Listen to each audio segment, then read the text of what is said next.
Hi అండి. ఇది వచ్చేసి వంటకి పెట్టుకునే నలుగుపిండి అనమాట. సో ఎటువంటి కెమికల్స్ అనేవి యూజ్ చేయకుండా మన చుట్టుపక్కల దొరికే మన ఇంట్లో ఉండే వాటితో న్యాచురల్గా చేసుకునే స్కిన్ కేర్ ప్రోడక్ట్ అనమాట. ఇది వచ్చేసి మన హెర్బల్ పౌడర్ టైప్ ఉంటుంది కదనమాట. సున్నిపిండి ఆ టైప్ ఉంటుందన్నమాట.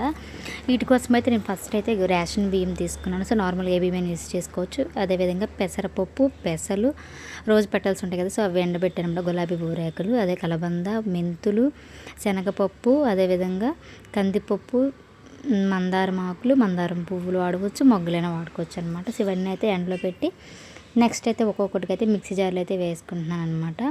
సో ఇది యూజ్ చేయడం వల్ల ఏంటంటే మనకి స్కిన్ అనేది ర్యాషెస్ రావడం కానీ, సో సాఫ్ట్నెస్ అయితే ఖచ్చితంగా ఉంటుంది. సో వైట్నెస్ కూడా బాగుంటుంది అనమాట. రోజు ఇది పెట్టేసి నలుగు పెట్టుకోవడం వల్ల చిన్నపిల్లలు కానీ, సో పెద్దవాళ్ళు ఫస్ట్ నుంచి లాస్ట్ వరకు ఎవరైనా కూడా యూజ్ చేసుకోవచ్చండి. ఇది ఎవరు వాడకూడదన్న ఎఫెక్ట్ ఏం లేదనమాట. సో దీనివల్ల ఎటువంటి సైడ్ ఎఫెక్ట్స్ కూడా రావు, ఎందుకంటే న్యాచురల్గా అన్నీ మనకు దొరికేవి. సో అంతేకాకుండా మంచివి అనమాట ఇవి వచ్చేసి. ఇంకా నెక్స్ట్ వచ్చేసి వేపాకు కూడా అయితే వేస్తున్నాను అనమాట. ఇది అయితే మనకి ఏదైనా ఇచ్చింగ్ ప్రాబ్లమ్ ఉన్నా కూడా అయితే క్లీన్ చేస్తుంది. సో పసుపు వచ్చేసి యాంటీ బ్యాక్టీరియల్ కాబట్టి ఎటువంటి ఎఫెక్ట్ అసలు ఉండదు. మీకు ఇంకా ఇష్టం పసుపు కొమ్ములు కూడా వేసుకోవచ్చు. సో ఇవన్నీ అయితే మిక్సీ పట్టేసుకుంటున్నాను.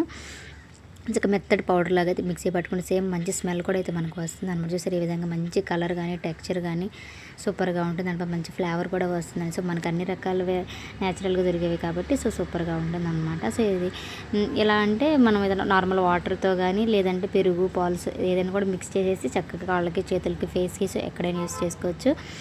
మనకు చక్క పెట్టేసి మర్దనలాగా మసాజ్ లాగా చేసేసి స్నానానికి ఒక 10 మినిట్స్ బాగా మసాజ్ చేసేసి 10 మినిట్స్ అలా ఉంచుకుంటే ఖచ్చితంగా సరిపోతుంది అనమాట. సో మంచి గ్లోయింగ్ ఉంటుంది, మంచి స్కిన్ కూడా వైట్నింగ్ అనేది ఖచ్చితంగా వస్తుంది అనమాట.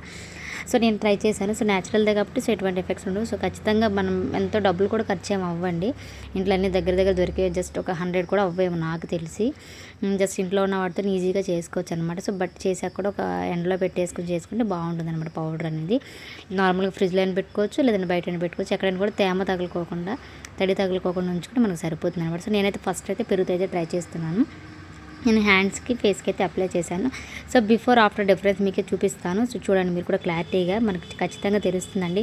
వన్స్ ఒకసారి చూసిన ఇంత డిఫరెన్స్ ఉందంటే డైలీ అనేది యూస్ చేస్తే, 2 పూటలు స్నానం చేసినప్పుడు యూస్ చేస్తే ఖచ్చితంగా డిఫరెన్స్ ఉంటుందన్నమాట. బయట ఎక్కడో దొరికే కెమికల్స్ వాడటం వల్ల ఖచ్చితంగా సైడ్ ఎఫెక్ట్స్ వస్తాయి. బట్ ఇలా మనం ఇంట్లో చేసుకునేది వాడుకోవడం వల్ల మనకి ఎటువంటి డౌట్స్ ఉండవు, ఎటువంటి ఎఫెక్ట్స్ కూడా ఉండవు అనమాట. సో అలాగే మంచివి అయితే యూస్ చేస్తాం కాబట్టి మనకి న్యాచురల్ కాబట్టి సూపర్గా ఉంటుందన్నమాట. ఈ విధంగా అయితే కాళ్ళకి, చేతులకి అయితే నేను అప్లై చేశాను అనమాట. నార్మల్గా సున్నిపిండి చిన్నపిల్లలకు నలుగు పెట్టుకోవచ్చు అండి, ఎటువంటి ఎఫెక్ట్ అయితే రాదనమాట. ఇలా కాళ్ళకి, చేతులకి అప్లై చేసిన తర్వాత ఒక 10 మినిట్స్ అయితే నేను ఉంచుకున్నాను ఈ విధంగా. నెక్స్ట్ అయితే సోప్ పెట్టి వాష్ చేసేసాక మీకు క్లారిటీ డిఫరెన్స్ చూపిస్తాను. నాకైతే చాలా బాగా నచ్చింది అనమాట. పర్సనల్ నేను నార్మల్ ఇటు వరకు చేసేదాన్ని పిల్లలకి చిన్నప్పుడు. ఇంకా ఉండుగుండగా అయితే ఇక పిల్లలతో పని ఎక్కువ అవడం వల్ల మానేసాను అనమాట. ఇంకా పిల్లలు కొద్దిగా పెద్దవాళ్ళు అవుతున్నారు కాబట్టి సో వాళ్ళకి కూడా ఇంకా ఆడపిల్ల ఉంది, ఇంకా నలుగే పెడదాం పిల్లలకి అని చెప్పేసి ట్రై చేశాను అనమాట. సో చూసారా, నేను ఆఫ్టర్ క్లీన్ చేసిన తర్వాత మంచి షైనింగ్ అలాగే సాఫ్ట్నెస్ అయితే ఖచ్చితంగా వచ్చిందనమాట. ఈ విధంగా అయితే మీరు కూడా నచ్చితే కనుక లైక్ చేసి నాకు సపోర్ట్ చేసి ఖచ్చితంగా ట్రై చేసి చూడండి, చాలా బాగుంటుంది. మీరందరూ నా ఛానల్ని సపోర్ట్ చేసి సబ్స్క్రైబ్ చేసుకోవడానికి ఖచ్చితంగా ఆశిస్తున్నాను. అలాగే మన ఛానల్ని సపోర్ట్ చేయండి. Thank you all. Bye bye.